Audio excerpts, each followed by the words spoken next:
about 40 minutes. I don't see any sort of like overheat warning. I don't have the card in the camera.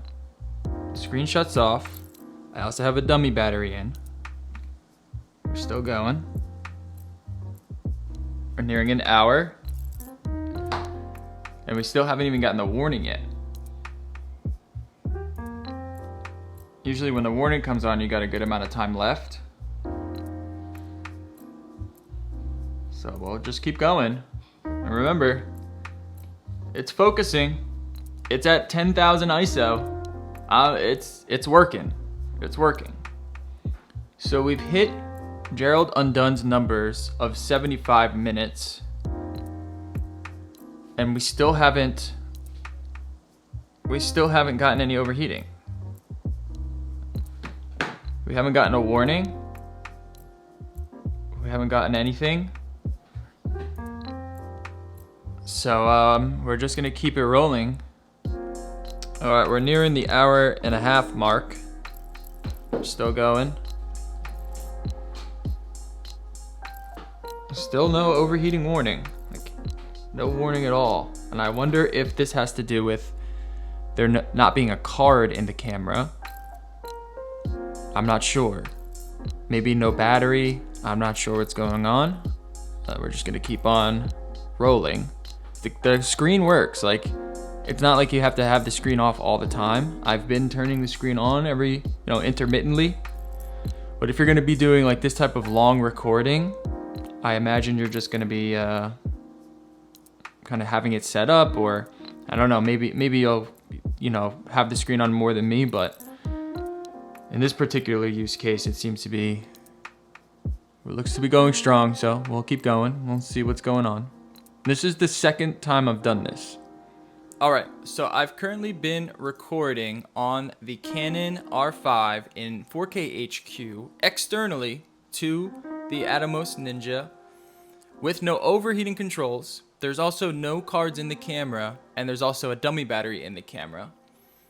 I started recording at 11:32. It is now 1:17 p.m.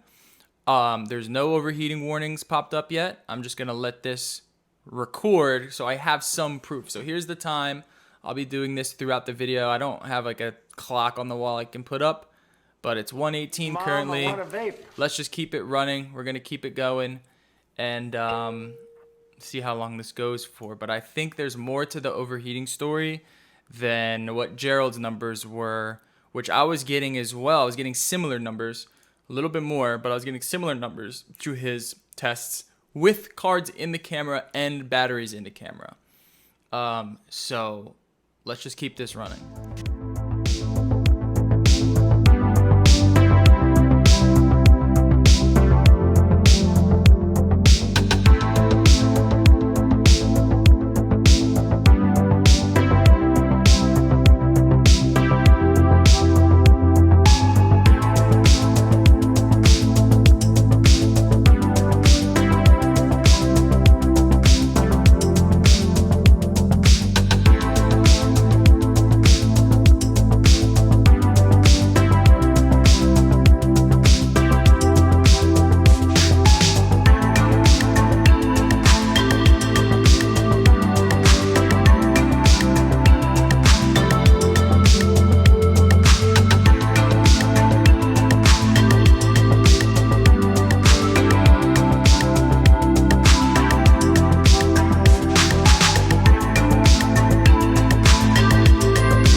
Alright, so I started recording this maybe about an hour and a half into this test, just to add some extra proof to this. We've been going for an hour on the recording, but we've actually started at 11:32. That's when I set the timer. It is now 2:09, and there's no overheating. There's nothing going on.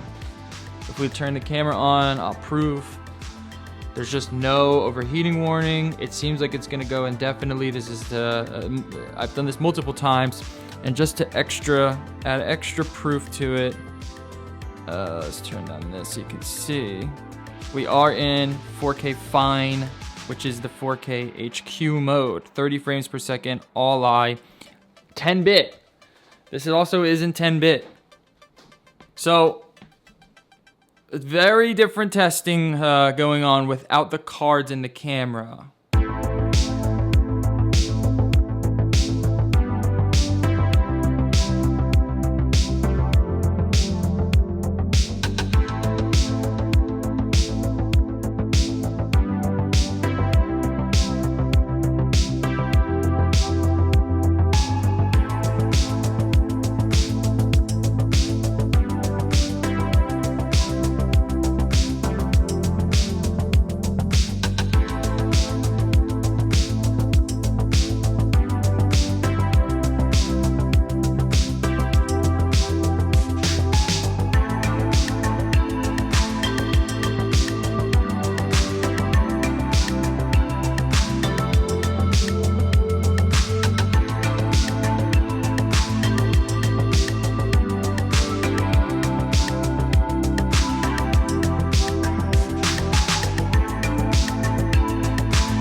All right, so you'll see it. I was recording it at exactly 4 hours. Exactly 4 hours. I started at 11:32, 11:33, and it shut down exactly 4 hours after recording through the external 4K HQ.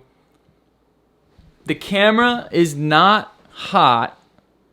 whatsoever. It's slightly warm.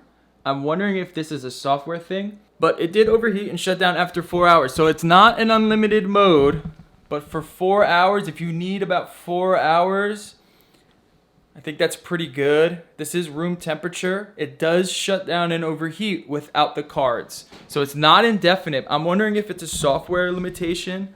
I'm currently recording on the EOS R5 4K HQ mode 10-bit into the Ninja Atomos. This is after the 4-hour test that we just did, which at 4 hours exactly, the camera overheated and shut down.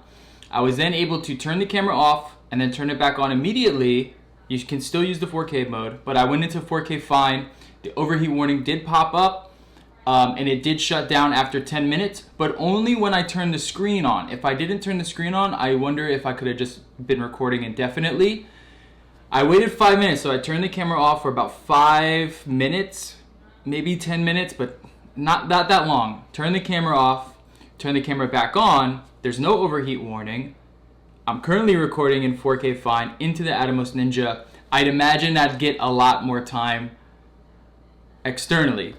Is that enough to say that it records externally indefinitely without overheating? That's for you to decide. I think 4 hours is plenty. The problem is that we know that it does overheat. There's no overheating at all, which is unfortunate. I don't know if it's a software overheat limit or if there's an actual temperature limit, but we know that the camera does overheat. I'm left with more questions now. I'm almost definite in saying you should get at least 3 hours, no matter what, recording externally from the R5 into the Atomos Ninja. 4 hours, maybe, depending on the weather, depending on the climate. I kind of want to do outdoor tests now to see how the climate affects that, or put this under some like temperature stress in some way. And I'm also, Gerald Undone, we just chatted over on Twitter, and he said he also noticed that there's no countdown timer when there's no cards in there. He doesn't have a Canon R5 or R6 right now to test. So currently I'm the only one with this information. If you do have a Canon R5 or R6, let me know. Does recording externally, it doesn't have to be to a Ninja, just outputting the 10-bit file, 4K fine, out of the HDMI to something else to record. If you don't have the cards in, are you then able to record much, much longer, almost indefinitely?